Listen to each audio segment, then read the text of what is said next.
আমি সবসময়ই বলে থাকি, যারা একটু তাড়াতাড়ি রোগা হতে চাইছো বা স্বাস্থ্যকর উপায়ে ওজন কমাতে চাইছো কিংবা ওজন নিয়ন্ত্রণে রাখতে চাইছো, তারা রাত্রের ডিনারটা একটু হালকা রাখার চেষ্টা করবে।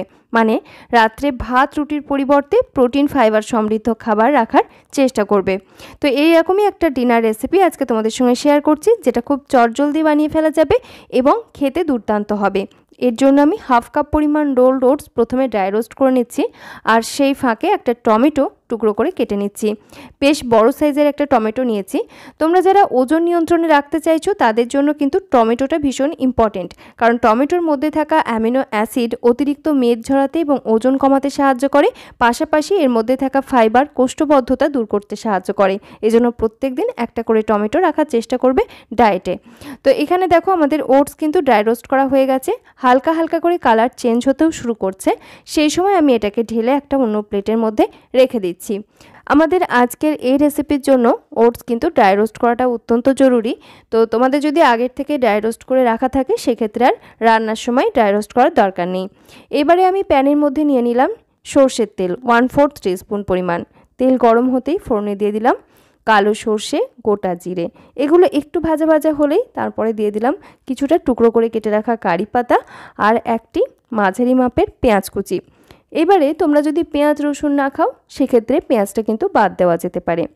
একটু নাড়াচাড়া করে সমস্ত কিছু কষিয়ে নিচ্ছি। পেঁয়াজটা আমি হালকা একটা পিঙ্ক কালার ধরতে শুরু করবে সেই পর্যায় পর্যন্ত নাড়াচাড়া করছি। আঁচ রেখেছি মাঝারিতে। তো দেখো পেঁয়াজে যখন হালকা একটা গোল্ডেন কালার ধরতে শুরু করেছে সেই সময় আমি এখানে অ্যাড করে দিলাম একদম ছোট ছোট টুকরো করে কাটা গাজর, ক্যাপসিকাম আর প্রথমে যে টমেটোটা আমরা কেটে রেখেছিলাম সেটা পুরোটাই অ্যাড করলাম। দিয়ে দিলাম স্বাদ মতো কুচানো কাঁচা লঙ্কা, পরিমাণ মতো লবণ, আর তারপরে কালারের জন্য দিয়ে দিলাম হলুদের গুঁড়ো আর কিছুটা আমি লঙ্কার গুঁড়ো অ্যাড করেছি। এটা তোমরা নিজের নিজের টেস্ট অনুযায়ী অ্যাড করতে পারো অথবা না অ্যাড করতেও পারো। তারপরে দিয়ে দিলাম ভাজা জিরে ধনের গুঁড়ো এবং আদা রসুনের পেস্ট দিয়ে সমস্ত কিছু একসাথে করে একটু নাড়াচাড়া করে মিশিয়ে নিচ্ছি।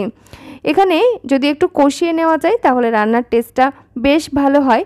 আর আমরা বেশ কয়েক রকম সবজি অ্যাড করেছি, তার সাথে লবণও দিয়েছি, তাই সবজি থেকে কিন্তু জল বেরোবে।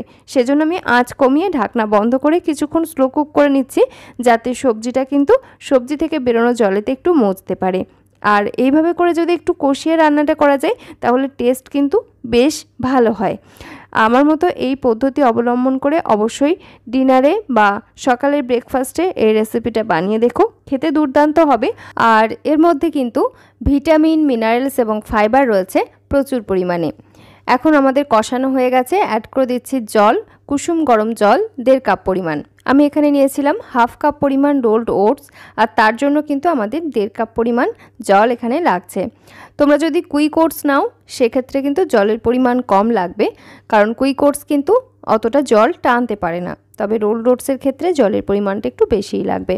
আর গরম জল ব্যবহার করলে রান্নার টেস্ট যেমন ভালো হয়, রান্নার কুকিং প্রসেস চালু থাকে, সেজন্য রান্নাটা খুব তাড়াতাড়ি হয়ে যায়। তো দেখো যখন ভালোভাবে গ্রেভি ফুটতে শুরু করেছে সেই সময় আমি আগের থেকে ড্রাই রোস্ট করে রাখা ওটসটা অ্যাড করে দিলাম আর যথারীতি মিশিয়ে নিচ্ছি। তোমরা নিজের নিজের টেস্ট অনুযায়ী পছন্দসই মশলাপাতি কিন্তু এখানে অবশ্যই ব্যবহার করতে পারো, আমি যেগুলো দিলাম তার বাইরেও। আর সব কিছু ভালোভাবে ফুটতে শুরু করেছে। এই সময় আমি ঢাকনা বন্ধ করে মিনিট 5 কিন্তু রান্না করে নেব। আঁচ রেখেছি মাঝারি থেকে লোয়ের দিকে। যখন দেখবে গ্রেভিটা শুকনো শুকনো মতো হয়ে আসছে, জলটা একদম গায়ে গায়ে হয়ে যাবে, সেই সময় ঢাকনাটা খুলে নেবে। এখানে আমরা যে সমস্ত সবজিগুলো ব্যবহার করেছি সেগুলো কিন্তু খুব তাড়াতাড়ি সিদ্ধ হয়ে যায়, আবার কাঁচাও খাওয়া যায়। তো এরকম সবজি ব্যবহার করার চেষ্টা করবে এই রেসিপিতে, তাহলে দেখবে খুব তাড়াতাড়ি রান্নাটা হয়ে যাবে। তবে যদি বেশি সময় লাগে সিদ্ধ হতে এমন সবজি ব্যবহার করো সেক্ষেত্রে দেখা যাবে ওটস হয়তো সিদ্ধ হয়ে যাবে অথচ সবজি সিদ্ধ হতে চাইবে না।